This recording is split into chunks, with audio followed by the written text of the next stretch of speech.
If no one has told you yet, I'll gladly be the first one. If you're not watching Alien Earth, what are you doing? You're missing out on some of the best sci-fi since probably Andor Season 2.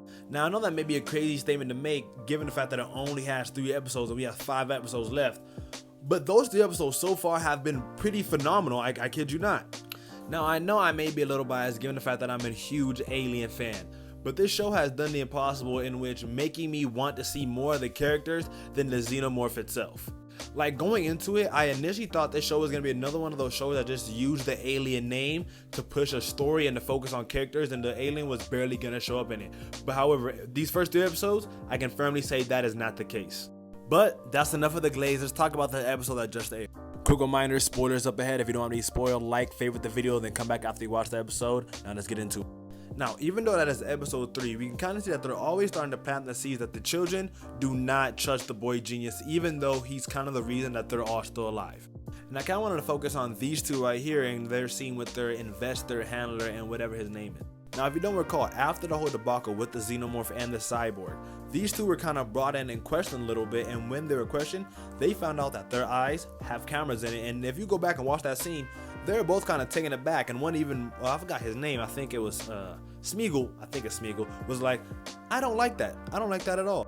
Now, that one was kind of more in your face. I'm pretty sure y'all all saw that one. What I really wanted to focus on was this shorty right here and the scene she kind of had with herself in the restroom. And the scene I'm referring to is the scene where she is in the restroom looking at herself in the mirror, and she begins to pick at her eyes and on her face, and then she sees her younger self in the mirror, the younger self that was supposed to die. And I was kind of confused, like, what is this supposed to mean? It took me a couple rewatches, right? Then while I'm rewatching it, it took me back to the scene before that, is when she's complaining with the other synths, you know, souls brought into machines, and that the corporation doesn't really provide for them and doesn't really care for them like how they say they do. And watching this, I'm kind of realizing, oh shoot, these kids are having an existential crisis or starting to have one. And then you add on to the fact that these kids truly don't know who they are, given the fact that you have an android as well as the world's smartest man constantly telling them, yo, you're this. But you also have, I lost a picture of her, the mother figure telling them you're still human at the end of the day. So these kids are getting sent on these most dangerous missions, but still getting treated like kids.